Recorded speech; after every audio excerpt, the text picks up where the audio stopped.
mesdames et messieurs, la visite va commencer. Tout le monde est là? Oui. Bien. La voûte est, paraît-il, un chef-d'œuvre d'architecture. La favorite avait un secret que je vais vous révéler. Les architectes se demandent comment elle peut tenir. Non, monsieur, excusez-moi, monsieur. Tout le monde a remarqué que vous étiez très cultivé, mais en l'occurrence, c'est moi qui mène cette visite. Émotion médiation, épisode 6. Faut-il faire participer le public ? En voilà un grand lieu commun de la visite guidée.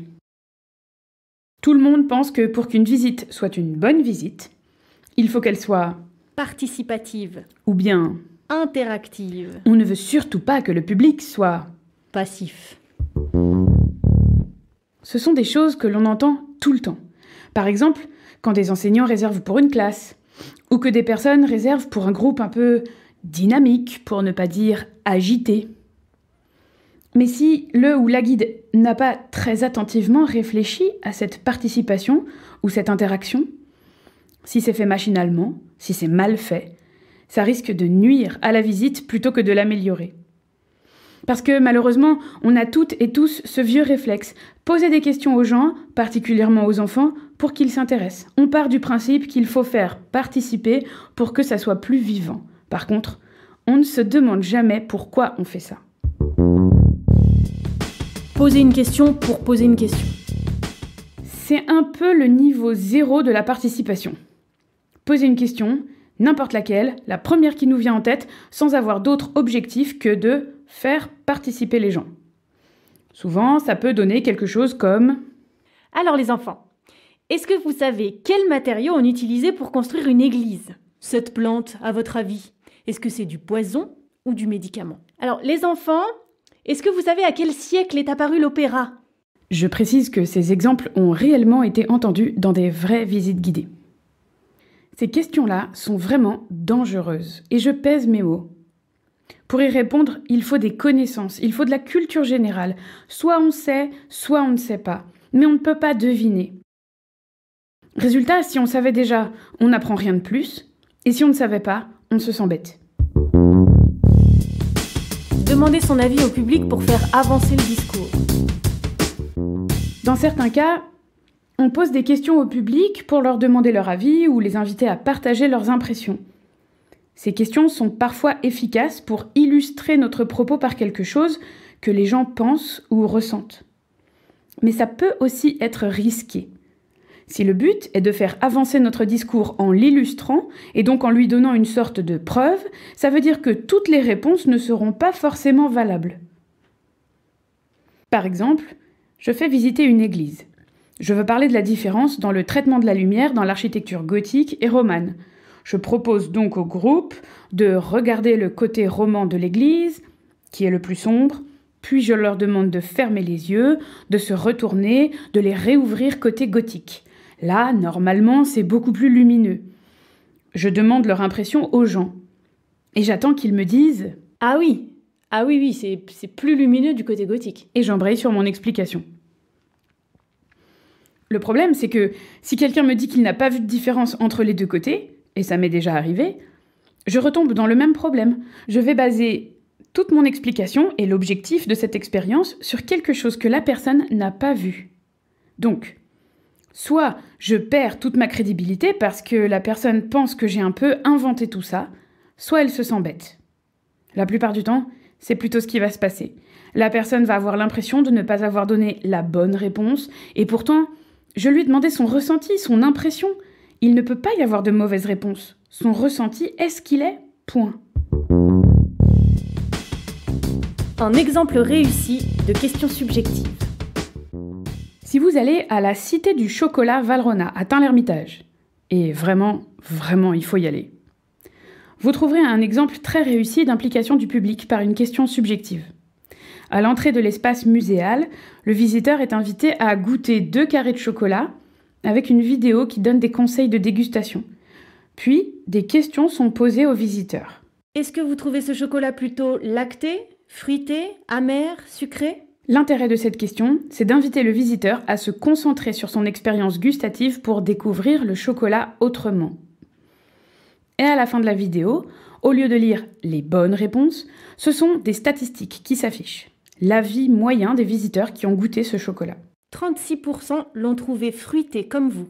27% l'ont trouvé amer. Et enfin, Les experts en chocolat l'ont trouvé plutôt lacté. il n'y a donc pas de bonne réponse. Il y a des sensations propres à chacun, et toutes sont prises en considération. Mais l'objectif de la question est réussi. Le visiteur passe du temps à essayer de décrypter les saveurs qu'il a en bouche, et ce n'est pas un problème d'avoir un avis différent de celui des experts. Le besoin de se rassurer. Dans bien des cas, si en tant que médiatrice, médiateur ou guide, on pose des questions, c'est pour nous rassurer.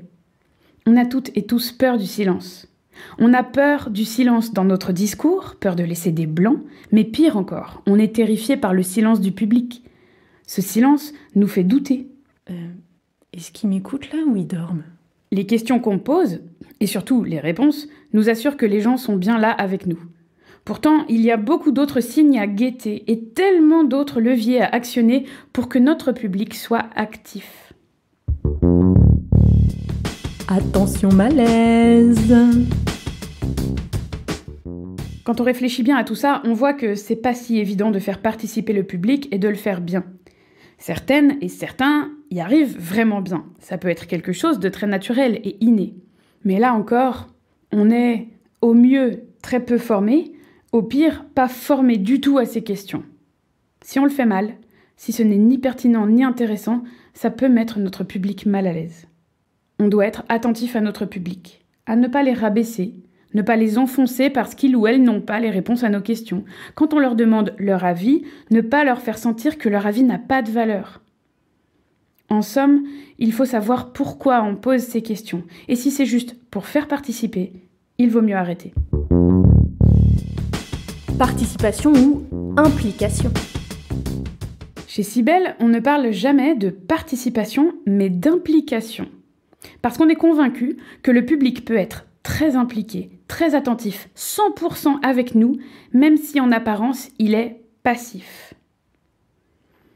Quand vous regardez un film avec beaucoup de suspense, vous êtes passif en apparence, mais en réalité, vous êtes concentré, impliqué dans l'action.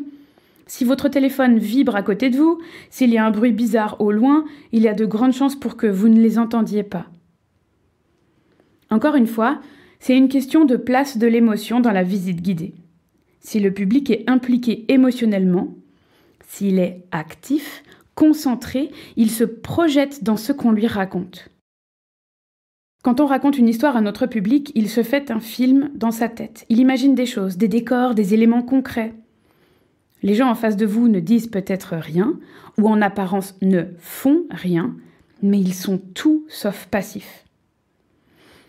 On peut d'ailleurs constater cela sans avoir besoin de se rassurer en posant des questions. Il suffit de voir les regards attentifs et concentrés. Il suffit de s'arrêter de parler quelques secondes et de voir comme ce silence est rempli. Il suffit de voir que soudain, plus personne ne songe à faire une blague ou à rompre ce silence. Parfois, et c'est encore mieux, les émotions s'expriment. Le public sourit ou même rit. Parfois, il pousse une exclamation ou un soupir de soulagement. Parfois même, le public pleure d'émotion. Pour nous, c'est la meilleure preuve de participation du public à l'histoire qu'on raconte. Cette implication émotionnelle qui se manifeste concrètement. Quand au moment le plus intense de l'histoire, avec le plus de suspense, alors que tout le groupe est suspendu aux lèvres de la guide, un petit garçon entend le dénouement heureux de l'histoire et se lève d'un bond en criant « J'en étais sûre !» Quand au moment le plus chargé émotionnellement de la visite, la guide se met à chanter. Les mots et l'intellect se retirent discrètement, l'émotion véhiculée par la musique emplit l'espace et on voit les larmes perler au bord des yeux de nos visiteurs.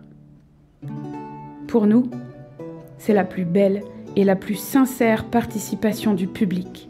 Quand l'émotion s'exprime de cette façon, on sait qu'il ne le fait pas pour nous faire plaisir et qu'il se souviendra de cette expérience, même s'il n'a rien eu à faire ou à dire. En résumé, dans cet épisode, on a vu que la participation du public ne peut pas se résumer à poser des questions, et que ça peut même être plus contre-productif qu'utile.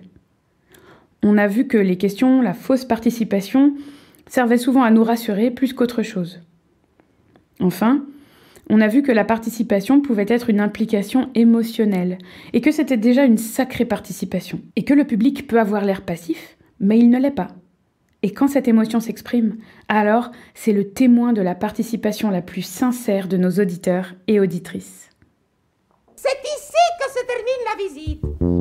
Je rappelle que la visite est gratuite, mais qu'il est d'usage de mettre quelque chose dans le trompe-la-pluie à cet effet. C'est fini. Ce podcast vous a été proposé par les Visites Cybèle. Nous concevons et menons des visites contées et théâtralisées à Lyon. Nous proposons aussi des formations pour partager notre méthode et nous accompagnons les structures qui souhaitent créer des visites insolites. Pour plus d'informations, rendez-vous sur notre site internet. Vous trouverez le lien en description de cet épisode. N'hésitez pas à parler de ce podcast à vos collègues, à vous abonner si ce n'est pas déjà fait, et à nous écrire pour nous dire ce que vous en avez pensé. On sera très heureuse de vous lire. À bientôt. Ah oui, c'est beaucoup plus lumineux du côté gothique. C'est incroyable. Trop crédible. Tu peux en faire un autre genre. Un peu Normal. ouais.